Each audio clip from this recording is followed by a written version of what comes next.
아멘. 우리 하나님께 감사와 영광의 박수 올려드립시다. 한 주간 동안 우리 하나님이 우리를 지키신 줄 믿습니다. 여러분, 성령 충만하십시오. 말씀 충만하십시오. 은혜 충만하십시오. 그리고 아까 찬양 인도자가 엄청 막 목에 피가 날 정도로, 막 입에 단내가 날 정도로 선포했는데, 자, 우리 앞뒤 좌우로 이렇게 인사합시다. 사랑해. 네, 여러분 사랑 충만하십시오. 아멘. 할렐루야. 네, 제가 요즘 고민이 뭔지 아십니까, 여러분? 왜 교회는 지체인데, 교회는 하나라고 하는데 왜 교회보다 세상 사람들이 더 편할까? 이유는 뭘까? 그렇다면 하나님 말씀 잘못된 것일까? 아니다. 하나님의 말씀은 진리다. 여러분, 할렐루야. 여러분, 진짜 사랑이 이곳에 있는 줄 믿습니다. 가짜 사랑에 속지 마세요.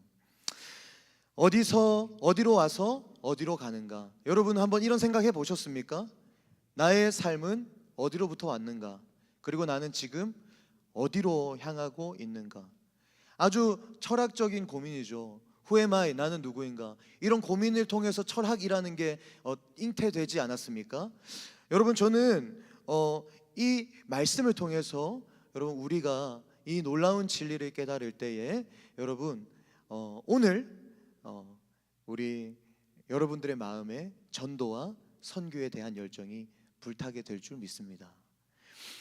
예수님은 유대인 명절 초막절, 아주 중요한 절기인데 추석 설날 같은 날이에요. 이 초막절 중간 즈음에 예루살렘 성전에 올라가셔서 갑자기 자신을 숨기시던 예수님이 하나님의 때에 맞춰 가르치시기 시작하죠. 그게 저번 주 본문의 말씀 아니었습니까? 여러분, 그 예수님께서 자신이 공개적으로 가르치실 때에 이 당시의 예루살렘 분위기, 예수님께서 자기를 드러내실 때의 예루살렘 분위기를 25절부터 27절까지 세 가지로 요약할 수 있어요. 자, 예수님이 자신을 드러내셨을 때 어떤 분위기였는가? 자, 25절 말씀 같이 읽겠습니다. 시작. 중에서 어떤 사람이 말하되 이는 그들이 죽이고자 하는 사람이 아니냐. 아멘. 우리 찬양 인도자님이 말씀 묵상하셨죠?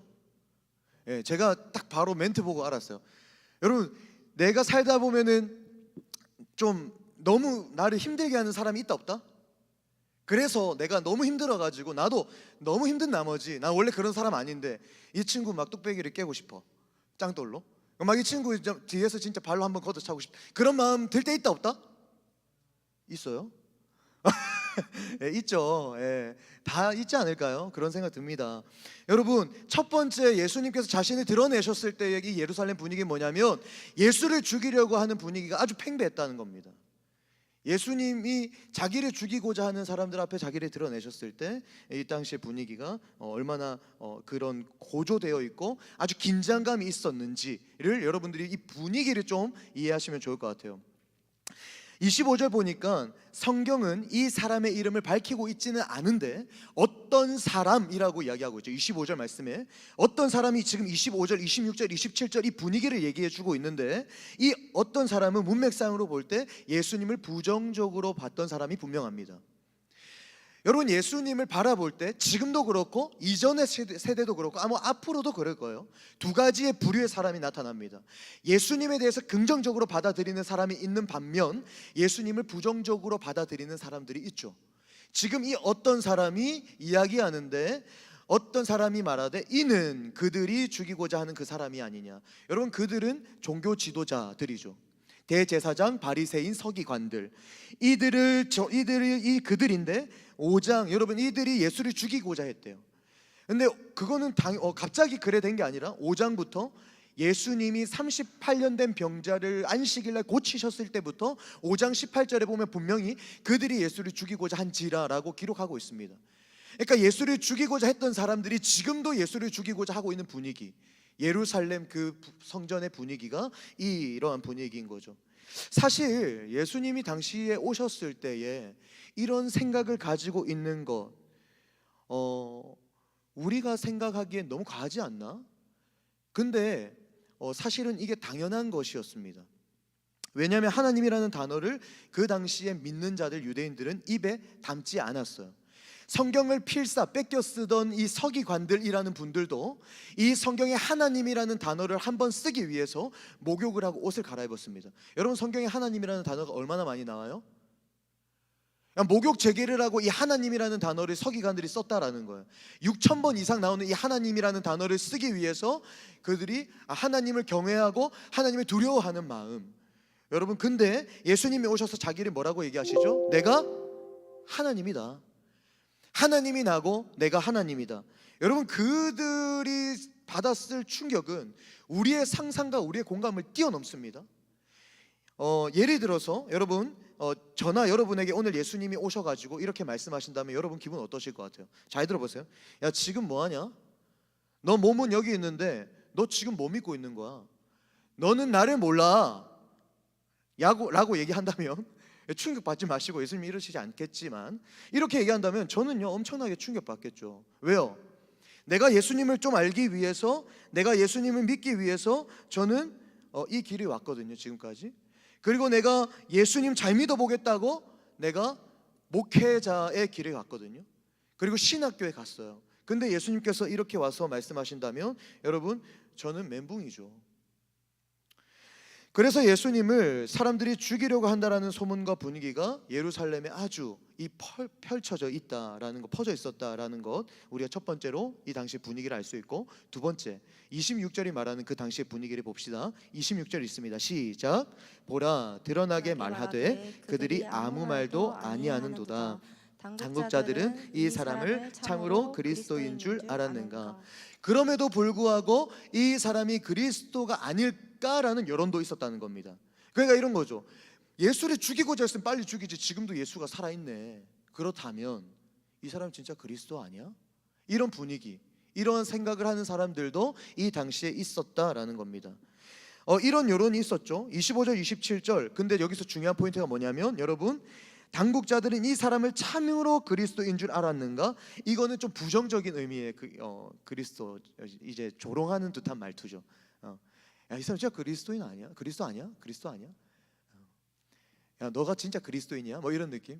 예. 자, 여러분, 왜냐면은 25절에 예수라는 단어를 일부러 쓰지 않아요. 이 사람이 지금 어떤 사람이 이 분위기를 설명할 때 예수라는 말 대신에 25절 그 사람, 26절 이 사람이라고 얘기하죠. 이 사람. 27절에 이 사람이라고 예수님을 말합니다. 지금 여러분, 예루살렘 분위기를 보여주는 이 말을 하는 어떤 사람이 예수님을 의도적으로 예수라고 표현하지 않고 이 사람, 저 사람, 그 사람, 부산 말로는 그냥 마 이렇게 하는 겁니다. 이름도 안 불러주고. 여러분, 이게 뭡니까? 부단히 의도적으로 이렇게 기록하고 있는 것이죠. 그러니까 이런 여론조차 웃음거리가 되어버린 시대에 예수님은 가르치시고 계시다라는 겁니다. 세 번째, 이 당시의 예루살렘 성전의 분위기. 자, 27절 말씀 읽어봅시다. 그러나 시작. 그러나 우리는 이 사람이 어디서 왔는지 아노라. 네, 여기까지. 아멘. 여러분, 이들이 공통된 특징이 있었는데 예수를 모른다고 하고 있습니까? 안다라고 하고 있습니까? 예수를 맞아요, 안다. 여러분, 예수를 안다라고 이들이 말하고 있다라는 거예요. 지금 사람들이 예수가 어디 출신이고 갈릴리 출신이고 어떤 관계를 가지고 있고, 그 예를 들어서 부모가 어떤 사람이고 형제가 어떻게 돼 있고, 그리고 얘가 어디 초등학교, 어디 중학교, 어디 고등학교 출신인 걸 다 아는 거예요. 이 사람들의 이런 뭐 어떤 그걸 다 알기 때문에 이 사람이 메시아가 아니다, 그리스도가 아니다, 그럴 수가 없다라고 당연히 얘기하고 있는 거죠. 자신이 알고 있는 지식과 알미, 그가 그토록 자신만만했던 기준이, 자신의 어떤 견해가 오히려 지금 그들에겐 걸림돌이 되고 있습니다. 이 땅에 그리스도로 오신 예수를 비난하고 조롱하고 오히려 죽이려고 그들의 경험과 그들의 지식과 그들의 알미, 그들의 지옥 구덩이로 몰아넣고 있습니다. 여러분, 많이 아세요? 여러분, 진짜 예수님을 많이 아십니까?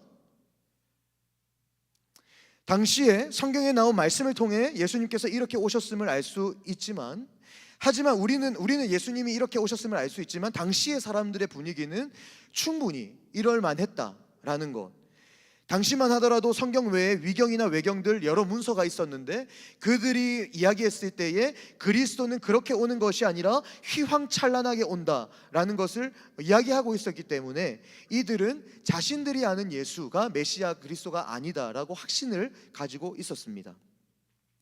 여러분, 이 시간 우리를 한번 살펴보기 원해요. 우리 스스로를, 저와 여러분이 가진 빈약한 이 성경적 지식들, 그리고 저와 여러분이 가지고 있는 얄팍한 선입견들이 우리가 하나님을 만나는 데 있어서 그 만남을 가리울 수 있습니다. 우리가 그리스도께로, 하나님께로 매일매일 다가가야 되는 데 있어서 여러분의 걸림돌은 무엇이죠? 모태신앙? 여러분 아버지가 장로님? 여러분 아버지가 목사님? 여러분 어머니가 권사님? 내가 교회 학교 선생님? 이런 경험 아무것도 다 필요 없죠. 우리가 매일 겸손하게 무엇을 봐야 되는지, 우리가 왜 매일 큐티를 해야 되는지, 하루에 아침에 내가 너무나 바빠가지고 말씀을 읽을 시간이 없고 기도하는 시간이 없다라고 얘기하는 우리에게 하나님은 오늘도 뭐가 중요한지를 이야기하고 있죠. 너의 삶에 일어나서 씻는 것보다 더 중요한 게 뭐냐면 매일매일 말씀으로 시작하는 것, 매일매일 겸손하게 성경을 읽어야 하는 이유가 여기에 있다라는 겁니다. 이 시간 설교를 듣고 여러분 은혜 받는 거 좋아요. 근데 우리는 지금 성경에 정해져 있는 본문, 이걸 순서대로 지금 나아가지 않습니까? 이 말씀을 읽고 묵상하고 연구하고 관찰하고 기도하는 시간을 갖는 여러분의 개인적인 경건의 생활, 이것이 너무나 중요한 것이죠. 이것을 통해서 우리가 예루살렘에 있는 이 사람들과 똑같은 실수를 반복하지 않게 되는 겁니다. 한번 따라해 주시겠습니까? 말씀으로 시작하자. 기도로 시작하자. 여러분 많이 바쁘죠? 삶이 호락호락하지 않죠? 아침에 일어나면 가장 먼저 하는 게 뭐죠? 그때가 가장 여러분들에게 여유 있는 시간입니다. 피곤하다, 힘들다, 바쁘다, 성경을 먼저 읽고 기도하고 짧은 시간이지만 하나님께 집중하는 그 시간이 예수를 안다고 확신했던 이 당시의 그들, 이 범했던 실수를 우리가 똑같이 저지르지 않게끔 막아준다라는 겁니다. 예수님께서 이 사람들에게, 이런 생각을 가지고 있던 사람들에게 하나님의 말씀을 선포하십니다. 28절 29절 같이 읽겠습니다. 시작. 예수께서 성전에서 가르치시며 외쳐 이르시되 너희가 나를 알고 내가 어디서 온 것도 알거니와 내가 스스로 온 것이 아니니라. 나를 보내신 이는 참되시니 너희는 그를 알지 못하나 나는 아노니 이는 내가 그에게서 났고 그가 나를 보내셨음이니라 하시니. 아멘. 아멘. 사랑하는 여러분, 이 말씀을 꼭 기억하시기 바랍니다. 예수님의 이 가르침과 이 외침이 우리의 가슴 속에, 우리의 마음 속에 새겨지기를 주님 이름으로 축복합니다. 예수님이 지금 어떤 말씀을 하십니까? 예수님의 가르침은 뭐였습니까? 여러분, 핵심은 하나님 아버지로부터 내가 왔다, 하나님 아버지로부터 내가 났고 그분이 나를 보내셨기 때문에 나는 안다라는 거예요. 예수님께서 28절에 너희가 나를 알고 내가 어디서 온 것도 알거니와, 그래 그건 내가 인정할게. 그런데 여러분 내가 스스로 온 것이 아니다라고 얘기하죠. 내가 나를 보내신 이는 참되시니 너희는 그를 알지 못한다. 근데 나는 안다. 여러분 예수님이 하나님을 아는 이유가 뭐라고요? 내가 하나님으로부터 왔고 하나님이 나를 보내셨다. 내가 누구에게부터 왔고 그분이 나를 보내셨다. 이거 여러분 이게 뭡니까? 그리스도인의 정체성이죠. 여러분 하나님의 자녀, 하나님의 아들, 하나님의 딸은 이걸 아는 사람입니다. 내가 하나님으로부터 왔고 하나님으로부터 왔으니 하나님께서 나를 또 보내실 것이다. 그리고 진짜 우리의 삶이 이렇게 돌아가고 있는 것을 매일매일 깨닫고 매일매일 새삼스럽게 다시 느끼며 내가 그 삶 가운데 감사하며 기뻐하며 살아가는 인생, 그게 바로 하나님의 자녀들이죠. 내가 어디서부터 왔는가? 여러분 그리스도인 여러분, 우리가 2024년 표어 뭔지 아세요? 예수의 증인이 되게 하소서. 작년의 표어가 뭐였습니까? 하나님을 믿는 자로 살게 하소서. 진성아 정신 차려. 하나님을 믿는 자로. 올해는 뭐라고요? 예수님의 증인으로 살게 하소서. 여러분, 여기서 가장 중요한 게 뭡니까? 이들이 무엇이냐? 하나님에게서부터 났고 하나님이 보내신 자들. 나는 그리스도께서 났다. 그리스도께 났다. 나는 그리스도께서 나를 보내셨다. 자, 따라해 봅시다. 나는 그리스도에게서 났고 그리스도께서 나를 보내셨다. 이게 흔들리면 여러분 어떤 일이 일어나는지 아세요? 신앙생활이 힘들어져요. 이게 흔들려 버리면 여러분, 이 정체성이 분명하지 않으면 날마다 흔들려요. 내가 하고 싶은 것, 나의 뜻이 먼저가 될 겁니다. 하나님의 뜻을 하려니 매일 시간이 없고 체력이 없고 불만이 생기고 짜증이 나요. 분명히 하나님의 말씀은 나를 살리고 나의 생명을 지키고, 여러분 교통법규가 왜 있겠습니까? 생명 존중 아닙니까? 생명을 지키기 위하여서. 여러분 30km 이하로 구간 단속하는 이유가 뭡니까? 얼매이고 막 운전 못하게 하기 위해서입니까? 사람들을 살리기 위해서죠. 말씀도 똑같은데 여러분, 이러한 정체성이 내가 누구에게서부터 왔고 누구에게로부터 가는 것을 모르는 순간, 그게 사라져버리고 잊혀지는 순간 여러분 어떤 일이 일어나겠습니까? 짜증나죠. 말씀 읽으려니 화가 나죠. 이 시간이 내 시간 같고 이 체력이 하나님이 나에게 주신 체력이 아니라 이 체력이 내가 노력해서 얻은 체력 같은 그런 오류가 우리의 삶에서 막 이렇게 파생되어져 버리는 그런 일이 일어난다라는 겁니다. 예수님의 말씀을 통해 하나님은 우리에게 말씀하시죠. 오늘도 분명하게 뚜렷하게 저와 여러분에게 말씀하시죠. 내가 너희를 불렀고 내가 너희를 보냈다. 내가 너희를 가정에, 내가 너희를 직장에, 내가 너희를 학업의 현장에, 내가 너희를 보냈다. 내가 너희를 친구에게, 내가 너희를 이웃에게 보냈다. 우리 앞뒤 좌우로 이렇게 한번 마주 보면서 인사합시다. 하나님이 너를 그곳에 보내셨대. 여러분, 지금 이 말을 듣고 인정하고 믿은 사람은요, 엄청나게 많은 괴로움과 아픔과 고민이 사라질 겁니다. 왜요? 하나님이 나를 보내셨구나. 여러분, 이것만큼 위로가 되는 말이 있습니까? 너무 힘든데, 너무 아픈데, 너무 해소가 되지 않는데 하나님이 나를 보내셨다면 하나님의 이유가 있는 것이죠. 그래서 여러분, 우리는 부름을 받은 자요 보냄을 받은 자입니다. 이게 우리의 정체성이죠. 우리가 그래서 하는 행사가 있는데 두 가지가 있어요. 4월에 한번 따라해 주세요. VIP 잠시만, 우리 전도축제 이름 뭐였죠? 무한전도 누가 만들었죠? 하영 형제. 아이디어 뱅크예요. 하여튼 무한전도로 올해도 할지 다른 이름으로 바뀔지는 모르겠지만, 자, 우리 전도축제가 4월에 있고요. 우리의 정체성을 또 계속해서 되새김질하기 위해서 8월에 한번 따라해 주십시오. 몽골 단기 선교. 여러분, 이 단기 선교는 교회 단기 선교팀이 꾸려지는 게 아니라 청년부가 최초로 제1회 청년부 단기 선교팀이 꾸려져 가지고 나아가는 선교입니다. 그러니까 우리가 여러분 우리의 정체성을 점검하고 다시 한번 더 되새김질하기 위해서 4월과 8월에 이렇게 전도와 선교 두 가지를 하게 되는 거죠. 특별히 여러분들 단기 선교 팀원을 꾸리는 데 있어서 여러분 기도해 주시기 바랍니다. 하나님이 저를 부르셨고 하나님이 저를 보내주실 것입니다 라는, 내가 뭔가 특출나게 잘하는 게 있진 않아도 이 마음의 확신, 이 마음의 견고함 가운데 도전할 수 있는 그 준비된 자가 들어올 수 있도록 말이죠. 예수님도 제자를 많이 부르시지 않았어요. 단 12명이었습니다. 그리고 하신 말씀은 딱 하나였어요. Come and see, 와서 보라.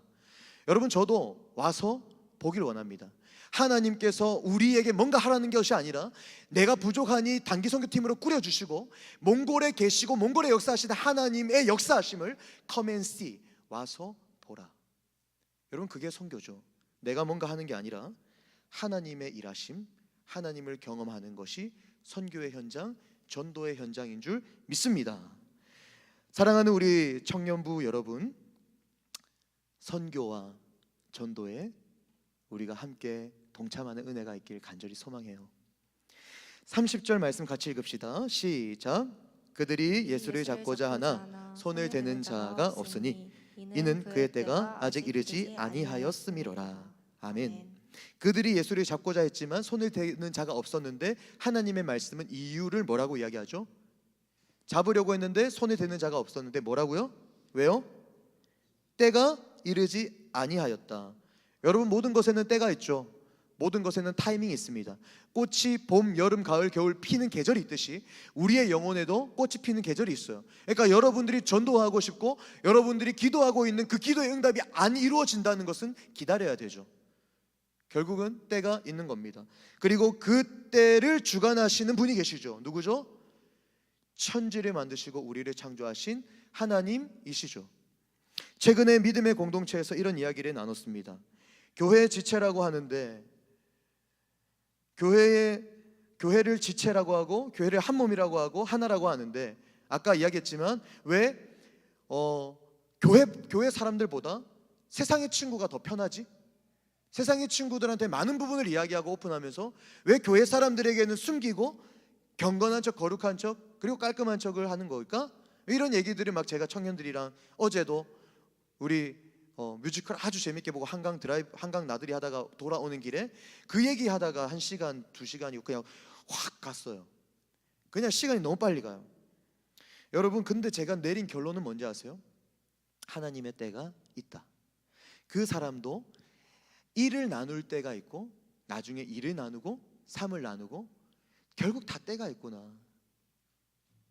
여러분, 이건 뭐 누가 뭐 교회가 한 몸이다, 한 지체다 그런다고 뭐 교회 행사에 참여하고 뭐 이런 친구들이 있겠습니까? 자기가 깨달아야죠. 하나님의 때에, 하나님의 방식으로. 혹시 건강이 좋지 않은 분 계십니까? 건강이 좋지 않아서 힘들고 관계 어려움 계신 분들 계세요? 안심하십시오. 하나님의 때가 있습니다. 혹시 여러분 진짜 우리가 안심해야 되는 이유가 뭔지 아세요? 자, 따라해 주세요. 죽을 때가 있다. 그때는 언제죠? 하나님의 때죠. 하나님이 나를 부르실 때, 나를 보내신 하나님이 나를 결국 데려가시겠죠. 내가 지금 아프고 피곤하고 힘들어도 살고 있다는 사실은 아직 하나님이 나를 향한 비전, 하나님의 뜻을 행하시고자 하는 그 계획이 선명하게 있다라는 것, 그 자리에 내가 지금 있구나, 지금 내가 그 자리구나 라는 것, 여러분, 그것만큼 하나님의 때를 묵상하며 우리가 누리는 평안함이 없을 거라는 생각이 듭니다. 하나님의 때에, 하나님의 시간에 다 응답된다는 이 굳은 믿음을 가지십시오. 그리고 내 삶에 걱정이 사라지는 은혜가 저와 여러분에게 충만하기를 주님 이름으로 축복합니다.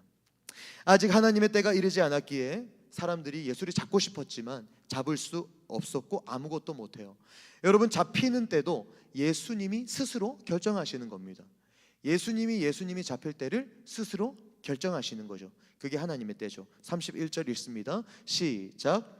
무리 중에 많은 사람이 믿고 말하되 그리스도께서 오실지라도 그 행하실 표적이 이 사람이 행한 것보다 더 많으랴 하니. 예수님을 믿는 사람이 생긴 것처럼 보이지만 그들에게 중요한 건 표적이에요. 기적이에요. 여러분, 저는요 진짜 우리가 찐 믿음을 가지길 소망합니다. 진짜 믿음은 뭐냐면 내가 뭔가 이런 신비로운 체험, 어떤 기적을 통해서 예수님을 믿는 게 아닙니다. 이건 소중하죠. 우리의 경험이 소중합니다. 근데 이거는 위험해요. 왜요? 표적과 기적과 이사가 없으면은 믿음이 사라져 버리기 때문입니다.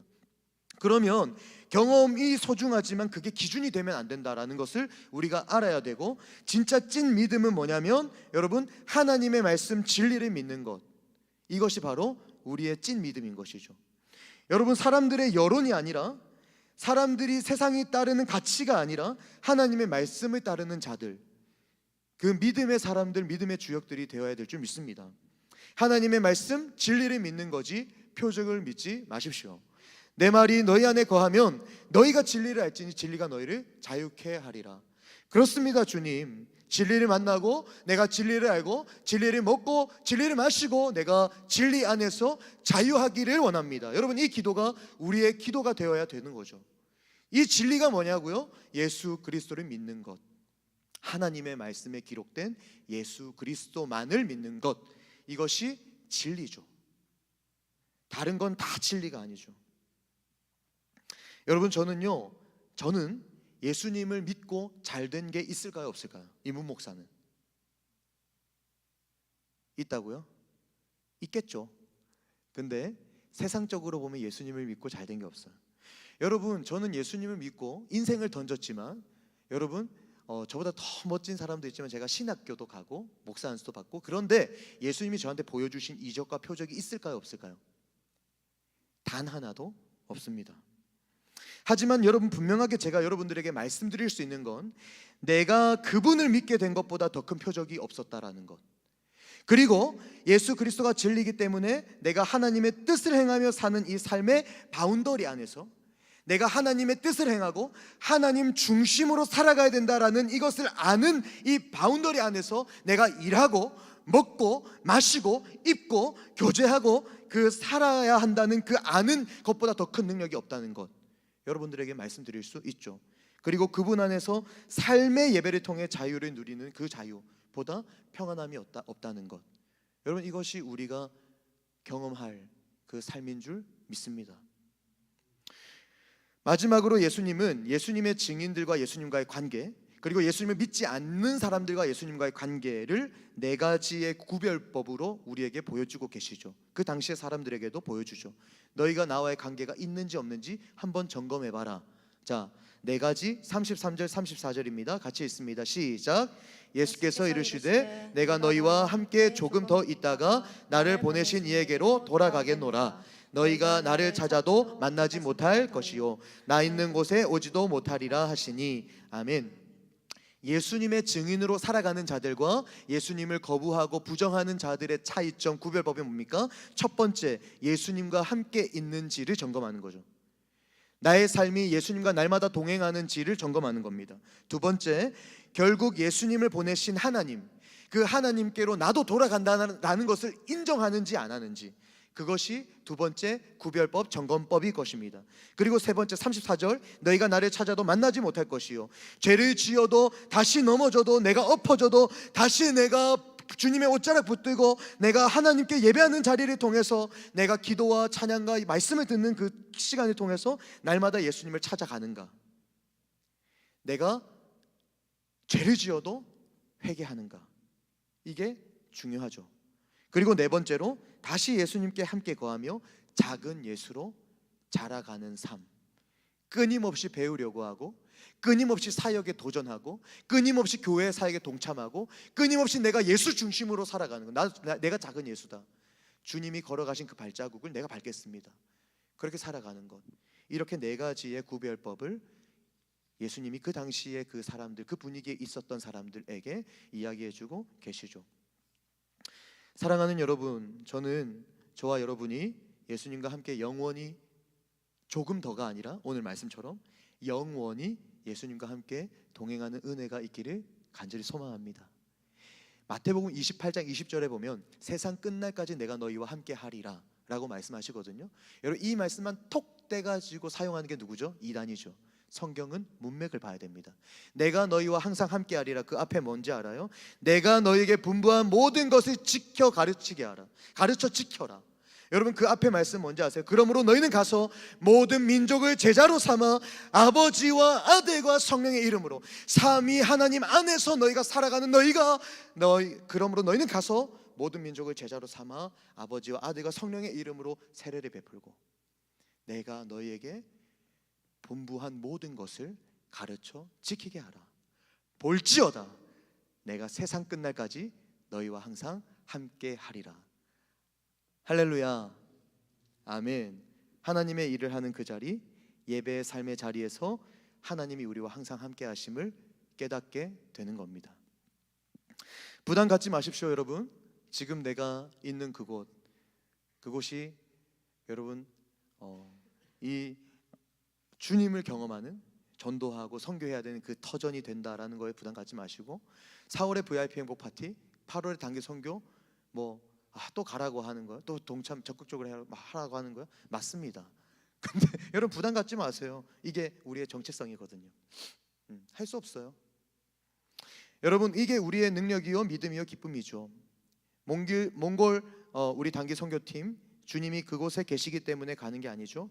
아까 얘기했지만 내가 혁명을 일으키겠다, 내가 무엇인가 하겠다, 이게 아닙니다. 하나님이 일하시는 것, come and see, 와서 보라 하기 때문에 가는 것.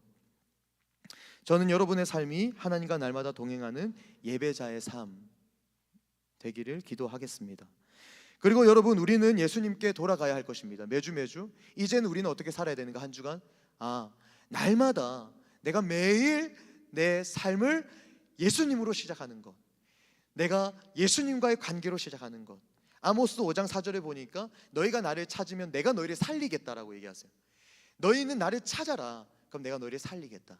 여러분, 이 말씀을, 아모스 5장 4절 말씀을 기억하십시오.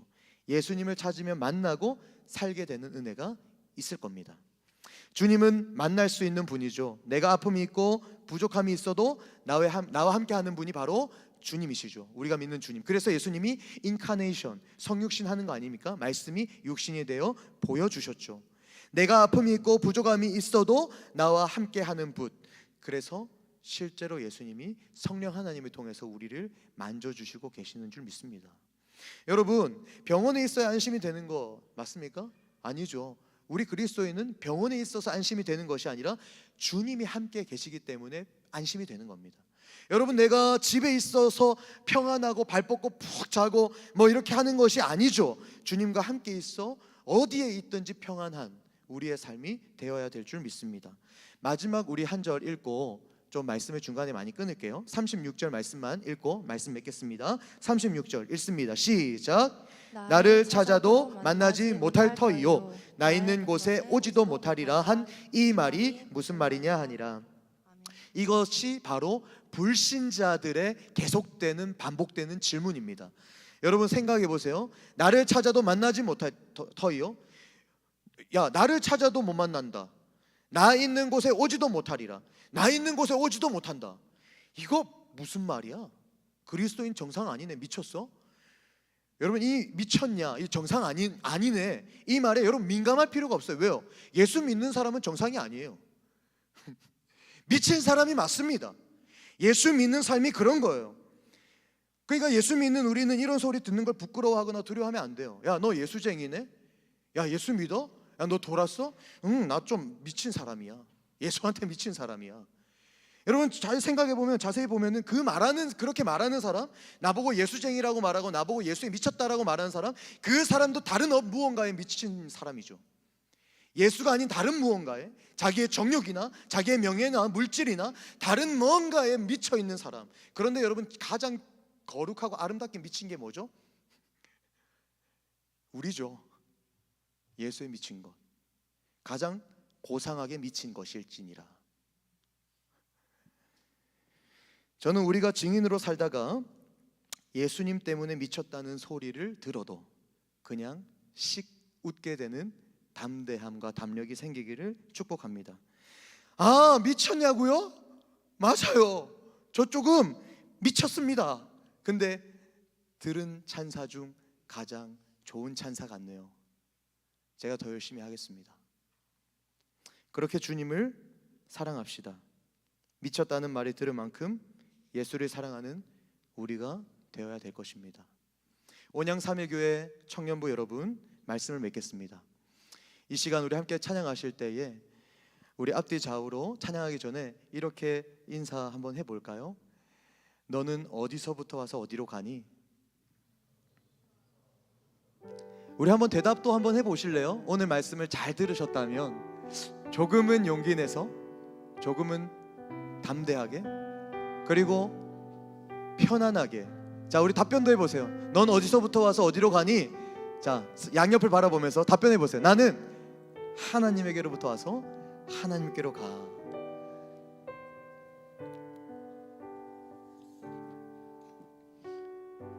제가 한 제자 이야기를 하고 마치겠습니다. 제가 다니엘 설교를 시리즈로 했을 때가 있는데, 어떤 청소년부 친구가, 이제 제가 그 신고가 들어왔어요. 신호등 그 중간에서 이제 수도권 가면은 이렇게 중간에 이렇게 신호등 서 있는 곳이 있어요. 우리도 있을 수 있는데, 거기서 그 신호등 중간, 버스 정류장 막 그 중간 신호등 살짝 서 있는 대기 구간에서 찬양을 그렇게 한대요. 근데 걔가 우리 교회 청소년부 친구라는 거예요. 그래서 제가 이제 그 집사님이 저한테 하는 말인 즉슨 뭐겠어요? 같이 찬양해라, 아니면 말려라? 말려라. 제가 그때 전도사였는데 불렀습니다. 윤재야 일로 와봐. 야 너 왜 찬양하냐? 그러니까 내가 대수롭지 않게 찬양해야 되는 거 아니에요? 우리의 삶이 그런 거 아니에요? 막 이렇게 하는 거예요. 그래서 제가 그랬어요. 야 사람들이 보기 안 좋대. 믿는 사람들도 너 보고 좀 시험 든단다. 야 하지 마라. 좀 자중해라. 너 좀 하지 마라. 막 이렇게 얘기했거든요. 얘가 얼굴이 빨개졌어요. 얼굴이 빨개져가지고 막 눈가가 촉촉해지더니 저한테 하는 말이 뭔지 아세요? 전도사님이 다니엘 설교할 때 사람들이 금신상에 무릎 꿇을 때 무릎 꿇지 말라 했잖아요. 사람들이 하나님한테 예배 안 할 때 세상의 중심에 서가지고 하나님을 예배하라고 전도사님이 설교했잖아요. 하나님이 말씀하신다면서요.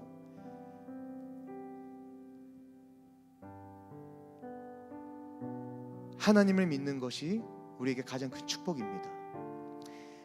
세상은 우리가 어디로부터 와서 어디로 가는지 분명하고 명확하게 얘기해 주는 것이 그 어디도 없어요. 그러나 성경은 우리에게 계속해서 이야기합니다. 너희는 하나님에게로부터 와서 하나님께로 간다.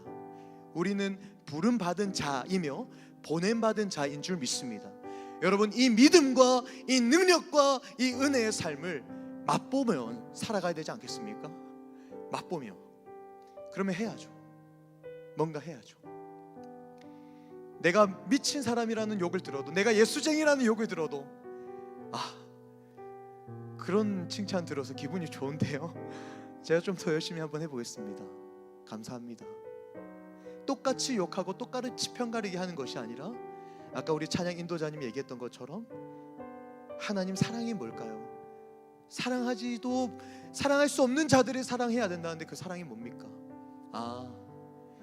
나한테 하나님께서 하신 사랑이군요. 내가 그 사랑을 할 수 있는 능력이 없지만 성령 하나님을 통하여 나에게 그 능력치를 주님께서 부어주실 줄 믿습니다.